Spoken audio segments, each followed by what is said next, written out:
Alhamdulillah. Assalamualaikum warahmatullahi wabarakatuh. Kami dari kelompok 6 di pertemuan hari ini kami akan membahas tentang keseimbangan pasar persaingan sempurna. Dengan ini izinkan saya memperkenalkan anggota kelompok saya.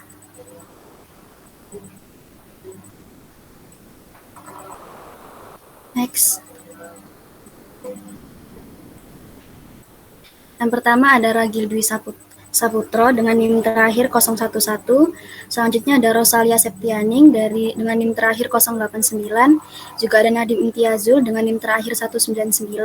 Ada Faikul Jamal dengan NIM terakhir 201. Ada Muhammad Fauzi Alim dengan NIM terakhir 210. Dan ada saya Nisa Hamdani Putri dengan NIM terakhir 208. Selanjutnya materi pertama akan disampaikan oleh rekan saya.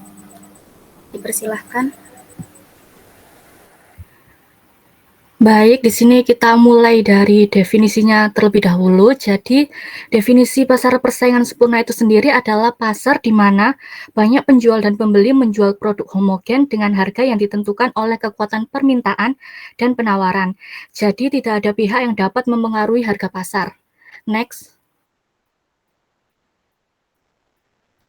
Lalu berikutnya ada ciri pasar persaingan sempurna. Yang pertama yaitu banyak penjual dan pembeli, yang berarti tidak ada satupun yang bisa menentukan harga sendiri karena banyaknya penjual dan pembeli. Yang kedua, barang yang dijual sama atau identik. Jadi semua barang punya bentuk dan kualitas yang sama, jadi pembeli bebas memilih dari siapa saja. Yang ketiga, bebas masuk dan keluar pasar, yang berarti siapa saja boleh mulai berjualan atau berhenti kapanpun tanpa ada aturan yang membatasi. Yang keempat, informasi tersedia untuk semua orang. Jadi semua orang tahu harga dan kualitas barang yang dijual. Jadi tidak ada yang akan dirugikan. Dan yang terakhir, tidak ada iklan atau promosi karena semua barang yang sama dan informasi sudah jelas. Jadi penjual tidak perlu memasang iklan lagi. Next. Lalu berikutnya ada struktur pasar, yaitu cara suatu pasar diklasifikasikan berdasarkan jumlah penjual dan pembeli, jenis produk, serta tingkat persaingan di dalamnya. Struktur pasar ini menentukan bagaimana harga ditentukan, seberapa mudah perusahaan baru masuk, dan bagaimana interaksi antara pelaku pasar terjadi. Lalu struktur pasar sendiri ada macamnya, yaitu pasar kompetitif dan tidak kompetitif yang akan dilanjutkan oleh rekan saya.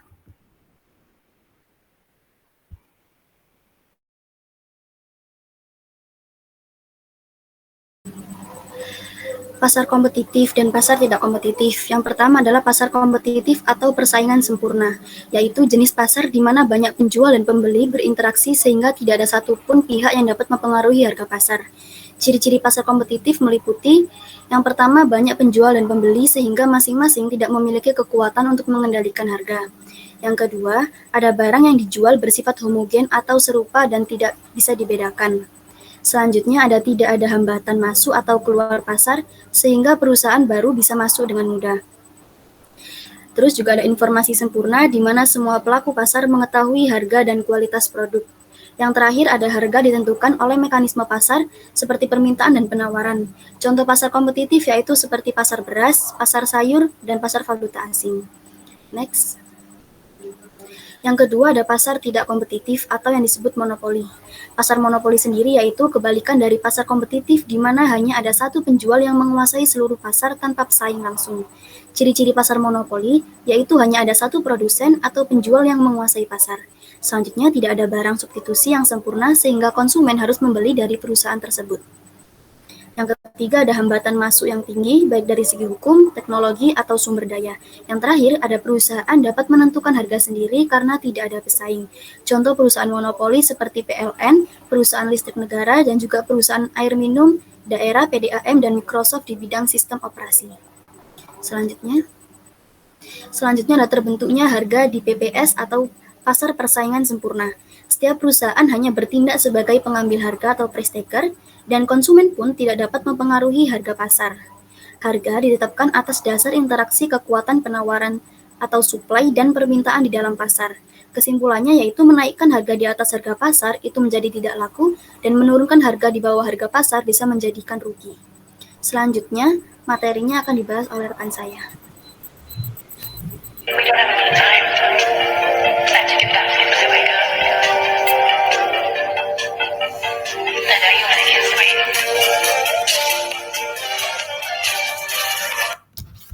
Fahri. Kondisikan. Mohon maaf. Musik apa itu mau? Ya, oke, lanjut, silakan.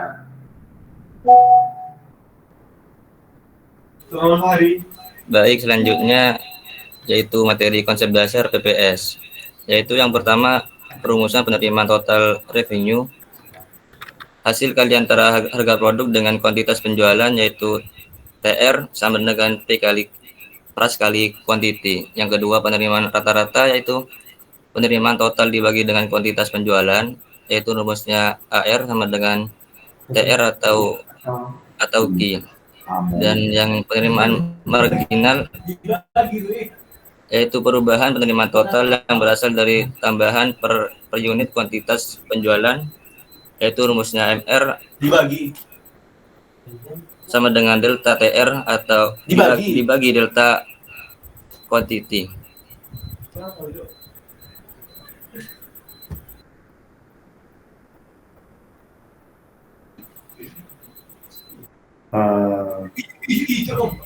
Mas, saya mau tanya,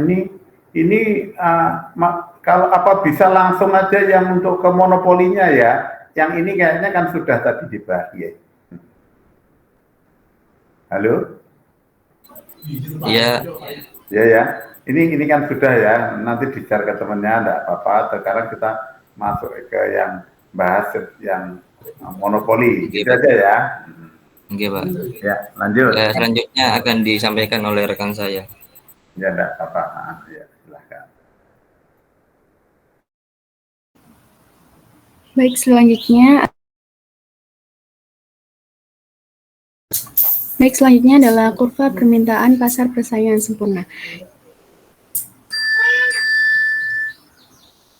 Di mana kondisi masing-masing laba dalam PPS, harga jual produk atau harga yang dibayar oleh konsumen sama dengan tambahan biaya produksinya, yaitu biaya marginal.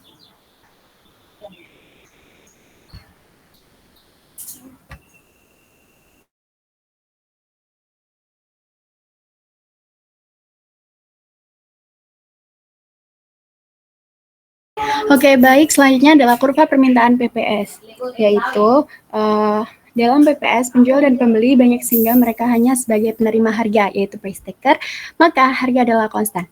Kemudian TR hanya dipengaruhi oleh Q, artinya besar kecilnya penerimaan total tergantung pada besar kecilnya kuantitas penjualan. Selanjutnya dalam PPS, karena P sama dengan konstan, maka harga produk yang dijual sama dengan penerimaan rata-rata dan penerimaan marginal. Next. Oke, selanjutnya yaitu adalah kondisi maksimasi laba dalam pasar persaingan sempurna. Harga jual produk atau harga yang dibayar oleh konsumen sama dengan tambahan biaya produknya, yaitu biaya marginal. P sama dengan MC. Laba perusahaan dalam BPS, ada dua pendekatan. Yang pertama ada pendekatan total, P sama dengan TR min TC. Yang kedua ada pendekatan marginal.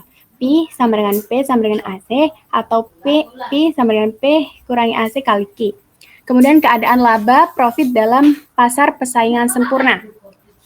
Jika P lebih besar dari AC, maka TR lebih besar dari TC. Keadaannya positif profit. Kemudian jika P sama dengan AC, maka TR sama dengan TC. Keadaannya BEP, break even point. Kemudian P kurang dari AC, maka TR kurang dari TC. Keadaannya negatif profit. Selanjutnya dilanjutkan oleh teman saya.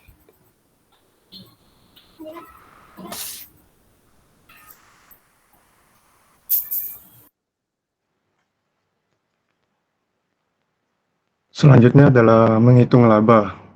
Jadi yang pertama adalah Q atau quantity atau output, adalah jumlah barang yang diproduksi.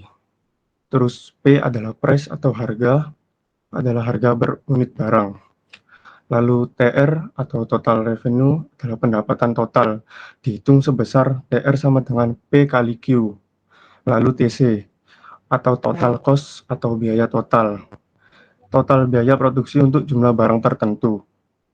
Lalu P atau profit atau laba dihitung sebagai P sama dengan TR kurangi TC. Lalu MC, marginal cost, tambahan biaya untuk memproduksi satu unit tambahan.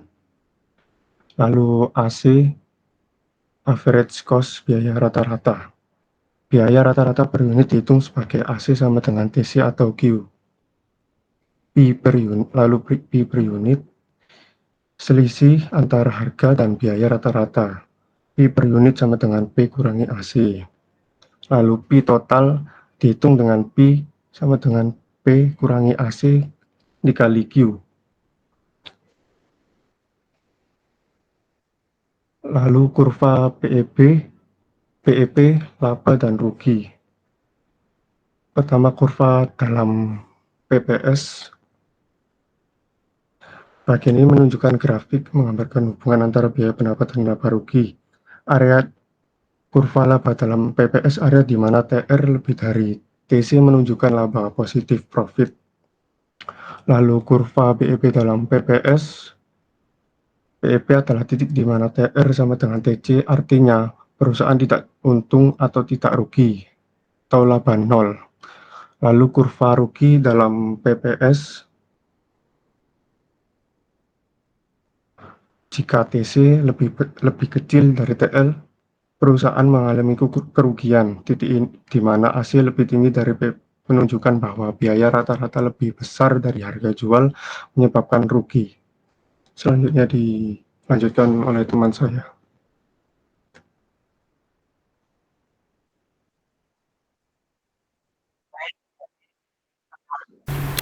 Oke, baik. Selanjutnya ada contoh soal, yaitu perusahaan A menghasilkan barang X yang dijual di pasar persaingan sempurna. Harga jual barang X di pasar adalah 10. Kurva biaya yang dihadapi perusahaan A untuk memproduksi barang X dan kurva permintaan barang X bagi perusahaan A seperti pada gambar yang sudah ada di PPT ini. Di pertanyaannya, tentukan jumlah barang keseimbangan bagi perusahaan A pada kondisi keseimbangan tersebut. Apakah perusahaan memperoleh laba atau menderita rugi? Yang kedua ada tentukan besarnya laba atau rugi yang terjadi pada perusahaan A pada kondisi kesempatan tersebut.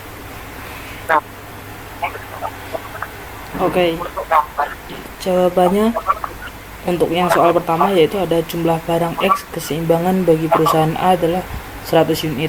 Karena pada tingkat produktif tersebut harga P sama dengan biaya marginal atau MC yang merupakan pernyataan kondisi keseimbangan bagi perusahaan di pasar persaingan sempurna. Jadi pada tingkat output sebanyak 100 unit, perusahaan memperoleh laba karena pada tingkat tersebut harga barang X atau P yaitu adalah Rp10 lebih besar daripada biaya rata-rata AC Rp7. Nah, untuk soal yang kedua yaitu laba yang diperoleh perusahaan A dari barang X adalah rumusnya yaitu PR min TC, yaitu P kali V min AC kali V, yaitu Rp10 kali 100 unit min Rp7 kali 100 unit bisa diperoleh 1000 min 300 dan hasilnya yaitu 700. Jadi untuk perusahaan memperoleh laba dari barang X sebesar 700. Begitu. Karena materi sudah berakhir, dengan itu kami membuka sesi tanya jawab. Di sini, kelompok kami hanya membuka satu sesi, untuk itu teman-teman yang ingin bertanya dipersilahkan.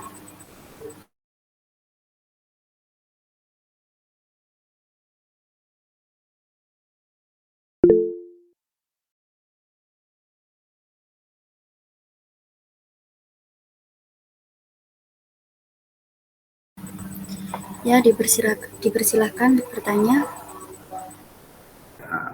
Besok jadinya ya.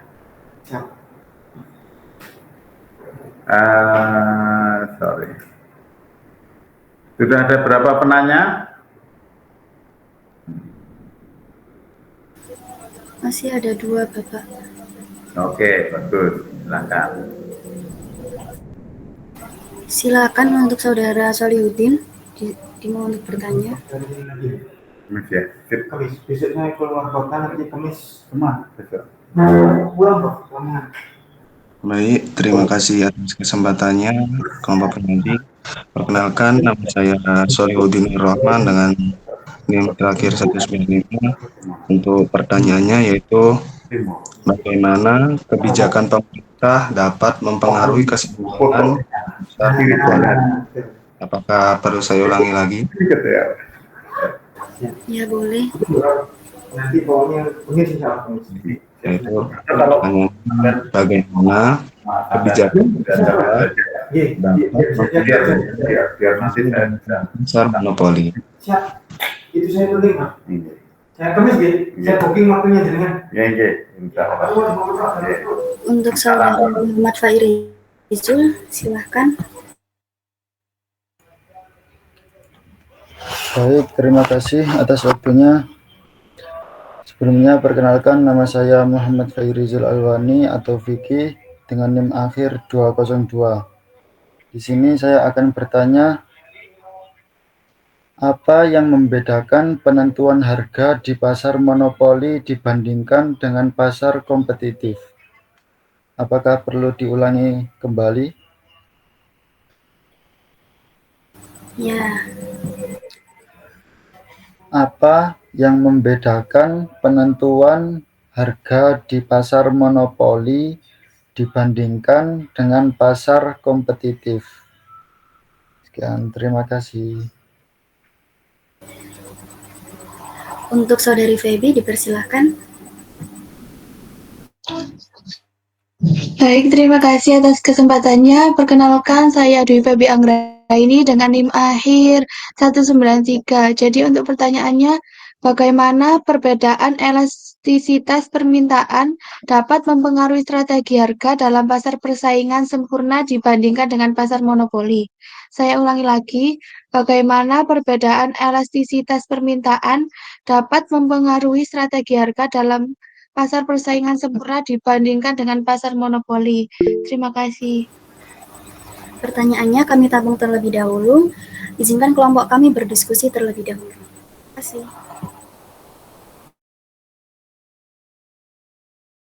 Mohon maaf, saya mau minta tolong kepada yang bertanya untuk ditaruh juga di forum chat ya, sehingga saya nanti bisa enggak lupa gitu kalau bantu jawabnya ya. Silahkan semuanya yang bertanya ngetik di situ. Nanti tolong untuk yang presentasi mengkopinya itu di dalam Word ya supaya nggak hilang. Matur suwun.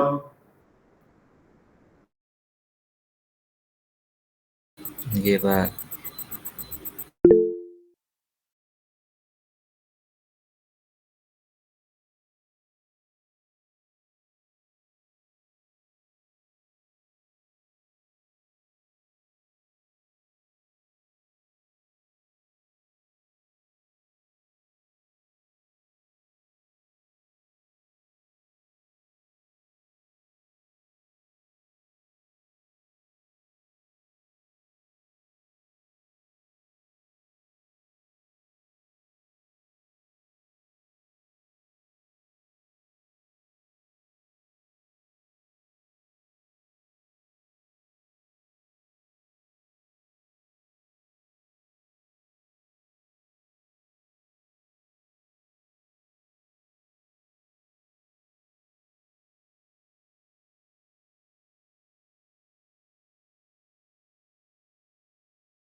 Selanjutnya, izinkan kelompok kami menjawab pertanyaan.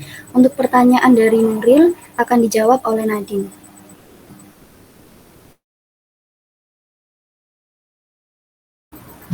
Oke, baik. Pertanyaan Nuril, bagaimana kebijakan pemerintah dapat mempengaruhi keseimbangan di pasar monopoli? Betul begitu, Saudara Nuril? Benar sekali. Oke, baik. Jadi, kebijakan pemerintah mempengaruhi keseimbangan pasar monopoli melalui kayak regulasi harga, pajak, subsidi, dan kebijakan anti monopoli. Kemudian regulasi harga mencegah harga terlalu tinggi, pajak menaikkan biaya produksi, subsidi menurunkan harga, dan kebijakan anti monopoli membatasi dominasi pasar. Semua ini bertujuan menjaga keseimbangan antara kepentingan konsumen dan produsen. Begitu. Apakah cukup jawabannya, Saudara Nuril? Cukup. Apa dari teman-teman ada yang ingin menambahkan? Baik. Silahkan Zidna. Baik, terima kasih atas kesempatannya. Sebelumnya perkenalkan, nama saya Zidna Rizkyal Husna dengan NIM akhir 094. Di sini saya izin menambahkan jawaban dari saudari Nadine. Jadi kebijakan pemerintah bisa memengaruhi kebijakan pasar di pasar monopoli itu dengan beberapa cara. Nah, yang pertama tadi kan sudah disebutkan, yaitu regulasi harga. Nah, ini dengan cara pemerintah dapat menetapkan batas harga maksimum untuk mencegah monopolis menetapkan harga yang terlalu tinggi yang tentunya nanti berdampak pada konsumen atau masyarakat. Nah, untuk kebijakan anti monopoli ini dengan cara adanya undang-undang persaingan usaha seperti yang dilakukan oleh KPPU di Indonesia yang bertujuan untuk mencegah praktik monopoli yang merugikan pasar. Kemudian adanya subsidi dan insentif bagi pesaing. Nah, ini bertujuan untuk mendorong persaingan. Pemerintah bisa memberikan subsidi atau kemudahan bagi perusahaan baru agar mereka mampu bersaing dengan monopoli yang sudah ada. Selanjutnya adanya nasionalisasi atau privatisasi.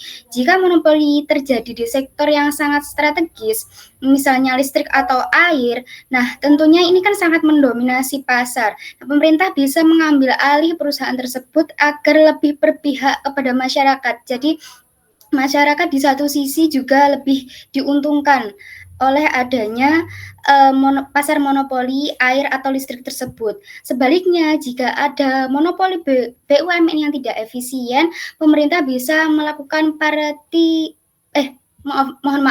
privatisasi untuk meningkatkan kinerja. Selanjutnya yang terakhir adanya intervensi melalui pajak dan tarif.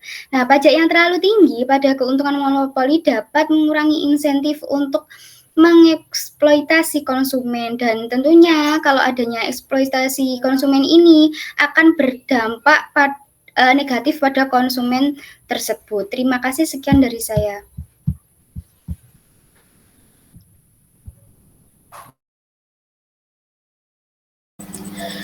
Dipersilahkan untuk Saudara Bayu. Baik, terima kasih moderator atas kesempatannya. Di sini saya ingin menambahkan jawaban dari Saudari Nadine dan Saudari Zidna. Jadi, menurut saya pemerintah itu dapat mempengaruhi keseimbangan pasar monopoli melalui berbagai kebijakan seperti kayak regulasi harga, terus juga ada pajak, subsidi, dan hukum anti monopoli. Nah, regulasi harga dapat mencegah perusahaan monopoli menetapkan harga yang terlalu tinggi. Sementara pajak dan subsidi digunakan untuk mengendalikan keuntungan serta meningkatkan aksesibilitas produk bagi masyarakat. Nah, selain itu, hukum anti monopoli itu bertujuan untuk mencegah praktik bisnis yang tidak adil dan meningkatkan persaingan di pasar. Nah, kebijakan moneter dan fiskal juga berperan dalam menjaga stabilitas ekonomi dengan mengatur daya beli masyarakat dan inflasi. Ada beberapa kasus pemerintah bahkan dapat membentuk perusahaan negara untuk menciptakan persaingan yang lebih sehat. Nah, dengan langkah-langkah ini, keseimbangan pasar dapat dijaga sehingga tidak merugikan konsumen maupun perekonomian secara keseluruhan. Terima kasih. Untuk Saudari Muhim, dipersilakan. Terima kasih moderator yang sudah disampaikan oleh Saudara Zidna dan juga Saudara Bayu yang sudah dijelaskan tadi mengenai regulasi harga. Sedangkan yang saya tambahkan hari ini adalah untuk menjaga usaha kecil menengah dari monopoli ini, kebijakan pemerintah dapat mempengaruhi keseimbangan di pasar monopoli dengan membentuk Komisi Pengawas Persaingan Usaha atau yang disebut KPPU yang didasarkan Undang-Undang Nomor 5 Tahun 1999. KPPU ini memastikan pelaku usaha tidak menyalahgunakan kekuatan pasar dengan investigasi dan juga pencegahan. Nah, itu bisa mencegah praktik bisnis yang membatasi persaingan agar pasar tetap kompetitif. Yang selanjutnya yakni ada pemberian sanksi, memberikan denda atau rekomendasi perubahan struktur usaha bagi pelaku monopoli. Yang terakhir yakni ada pemantauan jangka panjang, mengawasi dampak kebijakan persaingan usaha untuk mencegah monopoli di masa depan. Nah, dengan langkah-langkah ini, pemerintah menjaga keseimbangan pasar dengan memastikan persaingan yang sehat dan melindungi usaha kecil, serta hal ini dilakukan untuk mencegah adanya monopoli yang terulang dan memastikan terciptanya persaingan usaha yang sehat di pasar. Terima kasih. Terima kasih bagi teman-teman yang sudah menambahkan. Selanjutnya pertanyaan dari Saudara Fairizul akan dijawab oleh Saudara Alim.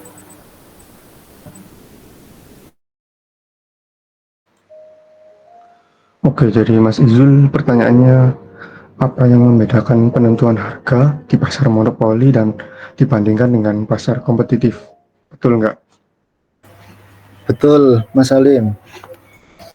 Oke, jadi perbedaan utama dalam kekuasaan menetapkan harga antara pasar monopoli dan pasar kompetitif terletak pada sejauh mana produsen dapat mengendalikan harga jual produknya. Contohnya pasar monopoli. Dalam pasar monopoli hanya ada satu produsen yang menguasai seluruh pasokan produk atau jasa tanpa ada pesaing. Karena itu, perusahaan memiliki kendali penuh atas harga yang ditetapkan di pasar. Bagaimana monopoli menentukan harga? Monopoli menghadapi kurva permintaan yang menurun atau downward sloping demand curve. Untuk menjual lebih banyak barang, perusahaan harus menurunkan harga. Untuk pasar kompetitif atau price taker, sebaliknya dalam pasar kompetitif ada banyak produsen yang menjual produk yang homogen atau sama. Tidak ada satupun perusahaan yang memiliki kendali atas harga karena harga ditentukan oleh mekanisme pasar, interaksi antara permintaan dan penawaran. Harga ditentukan kurva permintaan yang dihadapi setiap perusahaan bersifat horizontal atau elastis sempurna, which mean produsen hanya bisa menjual barangnya pada harga pasar yang berlaku. Apakah cukup jelas jawabannya, Mas Izul? Sudah cukup jelas, Kang Alim. Baik, dari teman-teman apakah ada yang ingin menambahkan? Baik, dipersilahkan untuk Saudara Irfan. Baik, terima kasih. Sebelumnya, terima kasih. Perkenalkan, nama saya Irfan Nufailinami dengan NIM akhir 194. Izin menambahkan sedikit ya. Yang pertanyaan, apa yang membedakan penentuan harga di pasar monopoli dibandingkan dengan pasar kompetitif? Untuk perbedaan utama dalam penentuan harga di pasar monopoli dibandingkan dengan pasar kompetitif terletak pada kekuatan penentuan harga dan struktur pasar. Untuk perbedaan utamanya yaitu kekuatan penentuan harga. Untuk pasar monopoli, perusahaan tunggal menguasai pasar dan memiliki kekuasaan penuh dalam menentukan harga. Harga ditetapkan berdasarkan keseimbangan antara permintaan dan biaya produksi dengan tujuan memaksimalkan keuntungan. Untuk pasar kompetitif, harga ditentukan oleh mekanisme pasar, yaitu interaksi antara penawaran dan permintaan. Perusahaan dalam pasar kompetitif adalah price taker, artinya mereka tidak bisa menetapkan harga sendiri dan hanya bisa menyesuaikan dengan harga pasar. Baik, mungkin itu saja tambahan dari saya. Terima kasih. Terima kasih. Dipersilakan untuk Saudara Alvaren. Baik, terima kasih atas kesempatan moderator. Mohon izin Bapak Abdul Mungit menambahkan jawaban sedikit. Nah, dari saya mungkin dilihat dari perbedaan efisiensi pasar ya teman-teman semuanya. Yang pertama, pasar monopoli cenderung tidak efisien dari sudut pandang alokasi sumber daya. Hal ini karena harga yang lebih tinggi daripada biaya marginal menyebabkan kehilangan konsumen, yang berarti tidak ada perdagangan yang terjadi antara konsumen